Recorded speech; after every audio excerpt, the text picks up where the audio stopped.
It's 1333. Midnight. A wool merchant crosses the muddy road cutting through northern England. The smell of cured leather and sour ale still clings to his clothes. The horses are exhausted. And then the ground disappears beneath his feet. He falls, not into a ditch, not into some random hole, into an underground chamber, excavated with surgical precision, cold, silent. And the last thing he sees before losing consciousness is a cross. A priest's cross. You were taught that the medieval church was the refuge of order in a chaotic Europe, that priests saved souls, that nobles protected peasants. What if I proved to you that, for at least 2 decades in northern England, the church and local nobility literally formed a criminal organisation, with secret tunnels, hostages, murder and money laundering, and almost no one was punished? This isn't a conspiracy theory. It's in the yearbooks, in the Royal Chancery records. And I'm going to show you every detail. To understand Cottingham, you need to understand what the East Riding of Yorkshire was in 1320. Picture a wild west frontier, but medieval. King Edward II is in open war with his own barons. The Great Famine of 1315 still echoes. Entire towns were emptied, the roads lined with refugees smelling of desperation and dried mud. Sheriffs are bought or intimidated. The local church owns more land than any nobleman in the region. And in the middle of all this sits a village called Cottingham.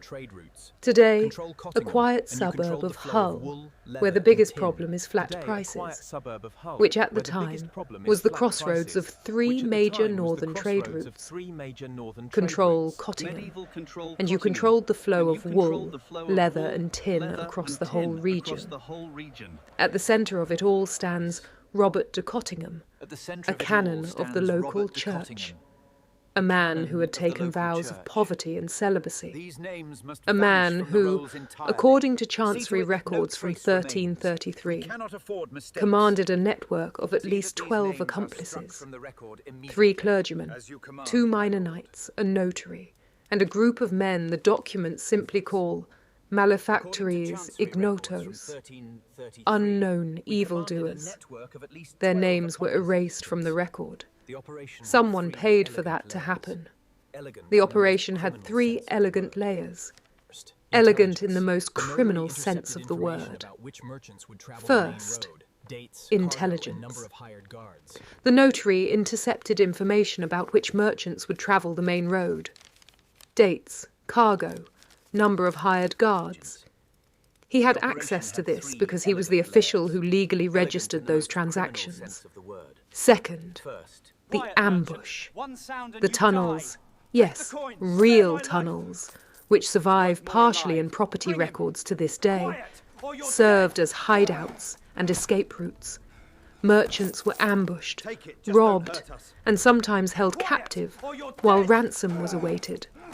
Third, laundering. The money entered the local parish accounts as donations from anonymous faithful. The ecclesiastical records of the period show a 340% increase in revenue in just 4 years, during a period of widespread economic crisis. The local bishop received a cut. There's no way to prove this directly, but the numbers are suspiciously round. For years, the scheme worked because the victims were merchants, nobody important enough to cause serious trouble. But in 1335, they made the classic mistake of every criminal organisation that survives too long. They got greedily ambitious. According to a petition to Parliament dated 1336, a document that survives in the Public Record Office in London, the group kidnapped the son of a knight with direct access to the King's Council. The ransom demanded was £200, the equivalent of more than 20 years' wages for a skilled carpenter. They had just escalated from a regional operation to a genuine matter of state. King Edward III sent an itinerant judge to investigate. And here the story gets even better, or worse, depending on your tolerance for the absurd.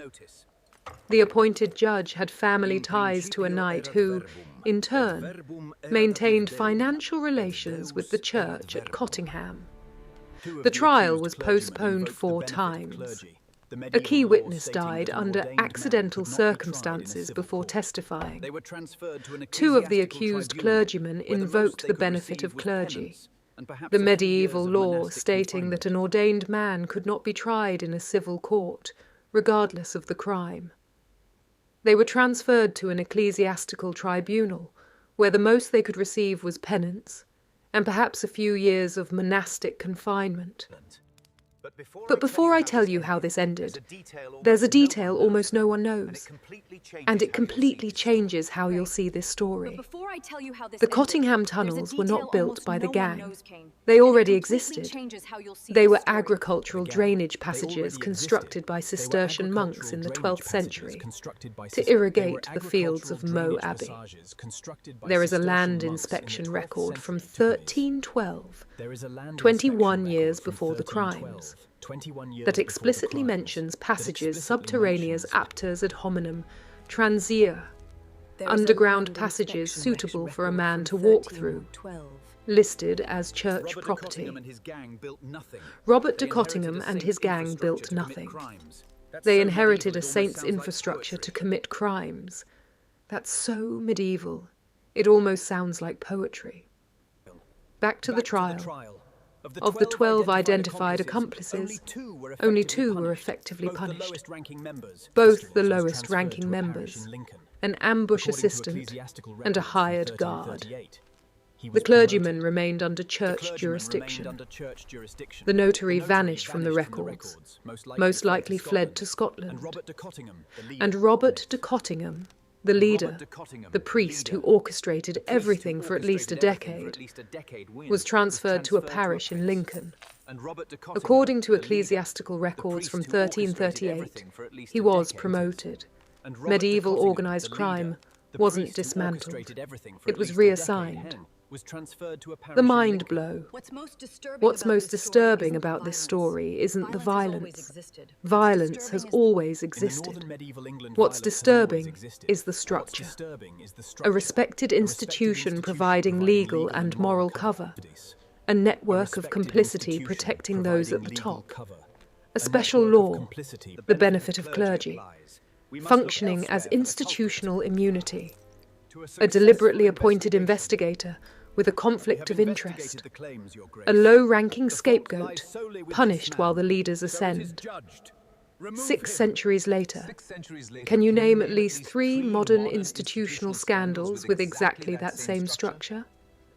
I can, and I bet you can too. The Middle Ages weren't so different from us. They were the rough draft of us.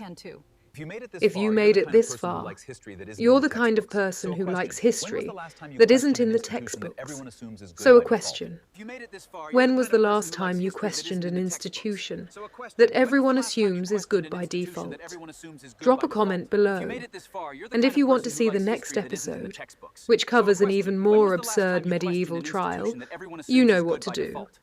They put a pig in the dock. For real.